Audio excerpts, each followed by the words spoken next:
Bismillahirrahmanirrahim. Assalamualaikum warahmatullahi wabarakatuh. Alhamdulillahirabbil alamin. Wassalatu wassalamu ala asyrafil anbiya'i wal mursalin sayyidina Muhammadin wa ala alihi wa ashabihi ajmain. Allahumma anta rabbi la ilaha illa anta khalaqtani wa ana abduka wa ana ala ahdika wa wa'dika mastata'tu a'udzu bika min syarri ma sana'tu abu'u laka bi ni'matika alayya wa abu'u bi dhanbi faghfirli fa innahu la yaghfiru dzunuba illa anta. Bibu napa Bapak, semoga kita nantiasa istiqomah dalam beribadah kepada Allah Subhanahu wa taala. Dalam kondisi-kondisi yang selalu ada ujian, kita tetap istiqomah kepada Allah Subhanahu wa taala. Walaupun ada tantangan, kadang-kadang malas, tapi kita masih diberi oleh Allah kekuatan, kita lawan malas itu, dan akhirnya kita tetap kembali beribadah dengan seperti biasa, dan setelah itu ada perasaan lega dalam hati karena kita berhasil melawan halangan-halangan itu. Ya. Seperti yang dulu sering dikatakan, ada orang yang ke masjid subuh, jalannya melumpur, nanti dia terjatuh di lumpur itu. Kemudian dia pulang, digantinya pakaiannya, dibasuhnya badannya, berangkat lagi dia ke masjid. Di jalan 2 kali jatuh lagi, dibersihkannya badannya, pulang, ganti pakaian, berangkat lagi. Nah, kali yang ketiga dia berjumpa dengan seorang tua di tempat itu, dan orang itu langsung mengantarkannya ke masjid, orang tua itu. Tapi sampai di pintu masjid, orang tua itu tidak masuk dalam masjid, dia hanya berdiri di luar. Nah, anak atau orang itu katanya anak muda itu bertanya kepada orang tua, kenapa bapak tidak mau masuk ke masjid? Katanya, saya iblis. Ya, kalau gitu kenapa bapak antar saya ke masjid? Yang menjatuhkan kamu di jalan tadi itu saya, supaya kamu tidak jadi ke masjid. Tapi kamu pulang, kamu berangkat lagi. Nah, kamu balik pulang itu, berangkat lagi ke masjid, itu akan menghapuskan dosa orang tuamu, kedua orang tuamu. Lalu kamu pulang, balik, jatuh lagi, saya jatuhkan lagi kamu balik, berangkat lagi ke masjid. Itu kan menghapuskan dosa tetanggamu. Lalu kenapa yang ketiga tidak bapak jatuhkan saya? Kalau kali yang ketiga saya jatuhkan lagi kamu balik lagi ke masjid, orang sekampung ini diampun akan Allah oleh karena kamu. Luar biasa kan? Kita beribadah ternyata bukan hanya untuk kita rupanya. Apalagi untuk kita bermanfaat. Nah, itulah salah satu bentuk yang disebut oleh Nabi, khairun nas anfa'uhum linnas. Sebaik-baik manusia bermanfaat untuk orang lain.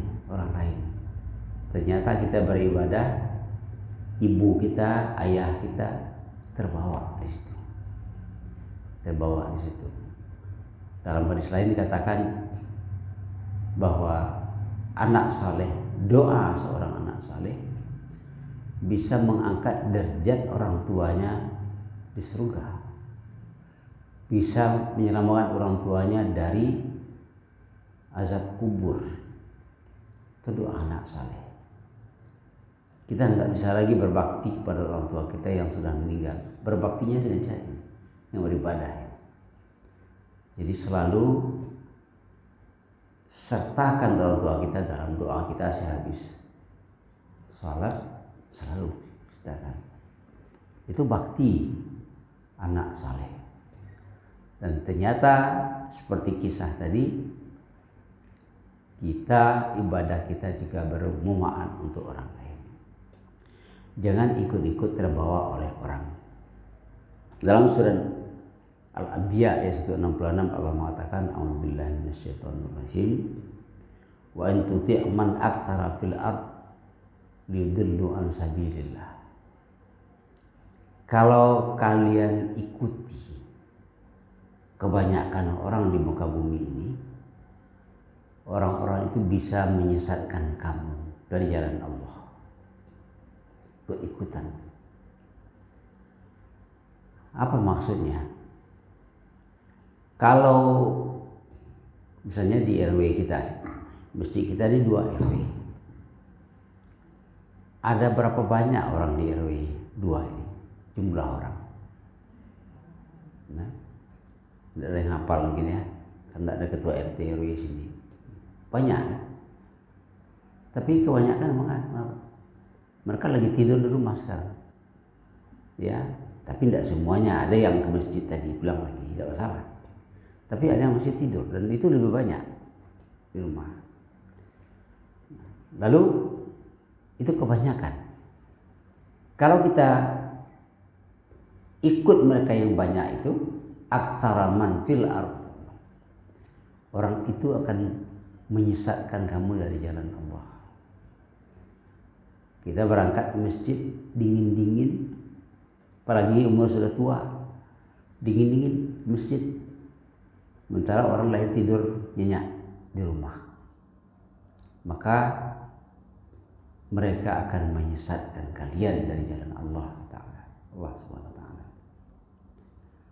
Kenapa orang banyak bisa menyesatkan kita dari jalan Allah?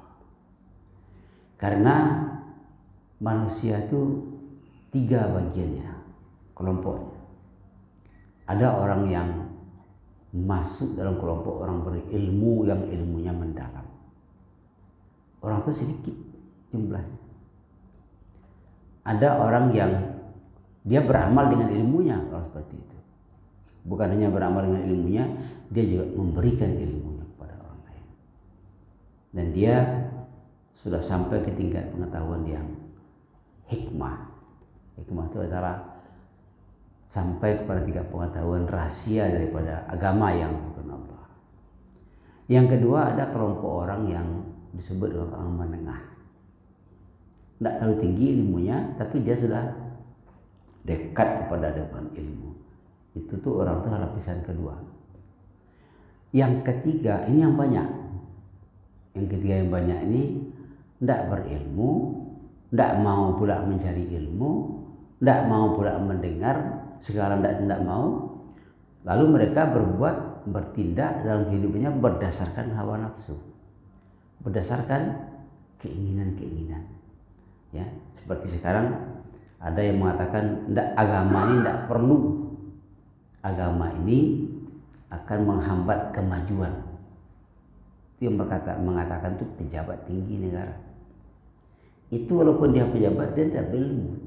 Kenapa? Dia mengatakan berdasarkan hawa nafsunya, berdasarkan pada keinginan-keinginannya, supaya orang ini ya berdasarkan apa yang dia mau ikuti. Nah, ini orang yang banyak. Ini orang yang banyak. Tadi sudah katakan, kalau kita ikuti orang banyak sekarang yang tidur di rumah, kita tidur pula. Kan enak tidur. Ya. Orang ke masjid, kita ambil lagi selimut. Lah, bekaluk di rumah. Enak kan? Tetapi orang-orang yang hatinya sudah ditunjukkan oleh Allah, walaupun dia tidur di bawah-bawah itu, gelisah hatinya. bisa akhirnya dia bangun. Nah, itulah yang kita mohonkan kepada Allah dalam hampir setiap pengajian kita ulang, supaya Allah menetapkan hati kita berada dalam agama. Ya, walaupun dingin, walaupun panik-panik badan, tapi tetap saja bergerak saja kita, terutama yang laki-laki, laki-laki. Nah, liyudullu an sabilillah. Kenapa tadi ayat itu mengatakan iyattabi'una illa dzan wa in illa yahrusun. Mereka itu hanya mengikut kira-kiraan, agak-agak saja, kemauan-kemauannya saja ya dalam kehidupan. Jadi kita jangan terbawa-bawa. Ibu dan bapak sekalian, dalam kapan saya sampaikan, dalam takziah kemarin, kita di negara kita ini, insya Allah kalau negara ini masih ada, pemerintah ini masih ada, kita akan pemilu tahun 2024 yang akan datang. Ya. Sekarang orang-orang yang hatinya jahat, apa arti hati jahat? Dia mau menggunakan segala cara untuk menang. Kenapa dia ingin menang?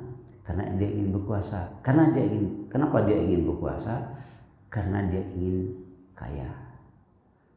Dia merasa dengan punya kekayaan dia bisa lakukan apa saja. Dia dengan ada kekuasaan, dia bisa melakukan apa saja, termasuk kemudian memperkaya diri. Nah, kalau sudah kaya semuanya bisa dilakukan apa saja. Jadi sekarang banyak orang yang dibuat menjadi orang-orang yang tidak mengerti masalah pemilu. Kita didatangi ke rumah, ya, digosok-gosok punggung kita, dengan ramah sekali dibawa oleh-oleh, entah buah lah, entah kue, entah apa. Lalu kemudian diajak kita untuk ikut memilih apa yang dia maui. Kemudian di asal-asalnya salah satu setelah dapat mereka lupakan. Ya. Dan itu banyak sekarang. Banyaknya sangat banyak. Makanya kita jangan ikut-ikut pada orang. Kan ada tuh ada dia mengatakan, sebenarnya saya memilih ini Pak, tapi karena datang yang membujuk, kemudian ada tetangga mengajak aja, akhirnya saya mau ikut karena tergoda. Nah, itu yang katakan pendirian. Ya, pendirian itu tidak bisa datang sendiri. Kita bermohon kepada Allah supaya dalam pemilu yang akan datang, bukan hanya kita, keluarga kita, anak cucu kita ditunjuki oleh Allah memberikan pilihan yang diinginkan oleh Allah, yang sesuai dengan syarat-syarat menjadi seorang pemimpin yang baik. Itu. Jadi jangan kita ikut-ikutan dengan orang banyak, tapi fas'alu ahla dzikri in kuntum la ta'lamun. Tanyalah kepada orang yang tahu kalau kamu tidak tahu. Jangan bertanya kepada orang kebanyakan. Ya, jangan bertanya kepada orang kebanyakan. Kalau orang kebanyakan, mereka menjawab sesuka-suka hatinya. Ya. Ada dulu berapa tahun lalu itu saya dapat cerita. Itu ada pemilihan kepala desa di salah satu desa di Kampar, di Bangkinang tepatnya.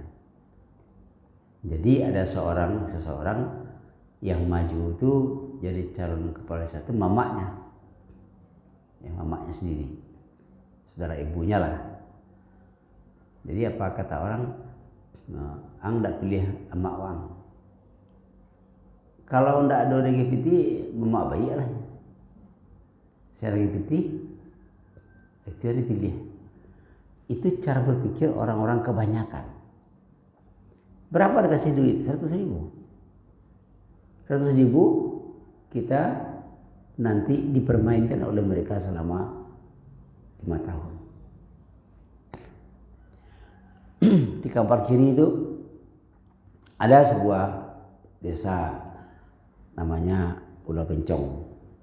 Pulau Pencong. Seberangnya Gema, kalau ada yang asal dari sana. Sudah berapa tahun kita merdeka? Masuk 78 tahun kan? 8 tahun. Itu sungai jarak antara desa Gema dengan desa Pulau Pencong itu kampungnya Desi, Maya Bapak Desi. Sampai sekarang tidak ada jembatan. Sampai kini 78 tahun merdeka. Dulu ada seorang calon bupati datang ke desa itu. Kalau saya dipilih, saya menang, nanti saya buat jembatan. Ya, saya buat jembatan dari si Gema ini ke Pulau Pencong. Tentu masyarakat berharap dengan janjinya itu, dan yang datang tuh pakai ceramah itu pakai sorban itu datangnya. Nah itu dipilih orang, menang deh. Menang, setelah menang lah nanti jadi bupati. Cuman sih dia berkunjung ke sana. Pak Bupati, dulu Bapak janji buat jembatan. Akhirnya mana Pak? Kami butuh janji Bapak. Apa jawab? Yang berjanji itu dulu kan si Anu. Kau yang datang ini ke Bupati kan? Bupati tidak pernah berjanji. Yang berjanji dulu Nyusabui namanya. Begitu mudahnya orang itu mendustai, membohongi, mengingkari janjinya. Misalnya begini, saya datang kepada ibu-ibu, saya mau calon misalnya, entah calon apa, atau calon wali kota, atau calon gubernur. Datang, ibu kalau saya nanti menang, ini kampung kita ini saya beginikan. Ayo menang. Menang dapat dilantik, sudah lantik, datang sekolah. Pak, janji Pak lu bang untuk kami bagi ini ke Pak. Apa jawab Ombo? Yang berjanji itu kan Alaidin. Kini yang datang kau gubernur. Gubernur benar janji deh. Begitu mudahnya orang sekarang membohongi rakyat, mendustai apa kata-katanya, mengelak daripada janji-janjinya. Dan sekarang itu tidak sedikit orang seperti itu, banyak. Ya, orang seperti itu banyak, tidak sedikit. Nah, kita berharap tentu tidak ada lain kecuali kepada Allah. Maka biarlah kita tetap istiqamah di jalan Allah. Walaupun orang lain sudah meninggalkan, terserah mereka. Tapi kita tidak. Yang kita khawatirkan juga negara kita ini adalah orang berangsur-angsur meninggalkan agama. Tetapi di negara-negara lain, di dunia barat, orang banyak masuk Islam. Orang Indonesia malah banyak bukan pindah ke agama lain, tapi tidak beragama. Orang yang kini banyak katanya LGBT itu sama dengan orang tidak beragama. Dan itu banyak sekarang terjadi. Jadi Bapak Ibu sekalian, yattabi'una illa dhann wa inhum illa yakhrusun. Ya, mereka dalam orang kebanyakan itu dalam hidup hanya mengira-ngira saja, menerka-nerka saja apa yang mereka inginkan. Makanya karena orang itu yang banyak orang itu tuh, kalau kita masuk ke dalam orang banyak itu, maka kita akan sesat di jalan Allah. Kan ada orang mengatakan, ya orang sudah ke sana semua kok, masa awak siko? Lah jaleh orang semua ke sana itu orang sase, kita ikuti pula. Nah masalahnya adalah kalau kita tahu bahasa dia sesat, sungguh bagus. Yang susahnya kita nggak tahu kalau itu sesat. Karena orang banyak, ternyata itu adalah sesat. Akibatnya apa? Kita jatuh sendiri. Bahayanya lagi ada yang jalan sesat itu dibuat oleh orang yang tahu, tapi dia jahat. Lalu kita ikut ke sana. Setelah itu apa? Ya setelah itu kita masuk jurang, dia berdiri. Istilah orang kampung tuh, dondong aja, dondong dadak, awak terdorong, urang tagak.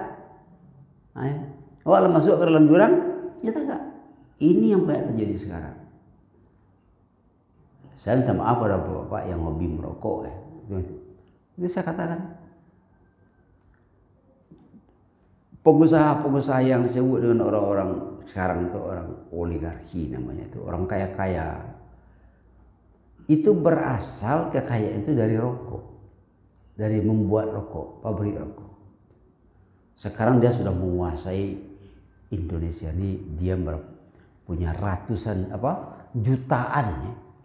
jutaan hektar tanah, bahkan ratusan juta tanah. Itu dulu usahanya berasal dari membuat rokok, mengalir rokok. Ya, lalu orang banyak merokok, tapi apa terjadi? Yang membuat rokok itu inyo keluarganya sama sekali tidak merokok. Nah, itu yang kau katakan tadi, dondong aja, dondong dadak. Ya, orang merokok inyo indah, nah merokok. Apa? Nyo jual, kayaknya mau jual rokok saja. Kau sambil nggak mau jual penyakitnya tidak ada, nak rokok sama sekali. Di mana orang tahu, inyo sendiri mengecen yang penjual rokok itu, saya nak merokok, saya nak merokok. Kenapa kok tidak merokok? Saya nggak suka. Bukan dia saja, keluarganya tidak merokok. Nah, karena kita ikut-ikutan orang, akibatnya kita terjebak oleh permainan orang. Nyobuik jalan kau rancak. Satunya tagak, satu. Awak nak masuk ke situ. Makanya selalulah bertanya kepada orang yang tahu. Ya. Selalulah mendengar apa yang disampaikan oleh orang-orang yang tahu. Paksakan diri kau untuk belajar. Pasokan. Ambo acok mana menyambut itu. Bang aku acok, ambo ingin jangan sampai awak sampai akhir hayat itu nanti ilmu hidup kan tidak ada. Ya. Paling tidak ilmu untuk menuntun awak beribadah. Misalnya dalam salah soal ibadah gini. Awak beribadah kan kecil salat itu, kalau salat orang itu sempurna, hidup orang itu akan baik. Bahasa salat sempurna itu kalau wuduknya sempurna. Dari wuduk, kok ada orang wuduk sembarangan sih? Perangkek. Padahal duduk itu ada namanya badan itu digosok, disentuh semua, kulit itu memakai air, tidak boleh boros, mubazir. Ya, ini sudah sering saya sampaikan. Dalam salat juga seperti itu, tidak sembarang tunggang-tunggi saja. Kalau di orang kampung salat bentuk contoh ayam, contoh ayam.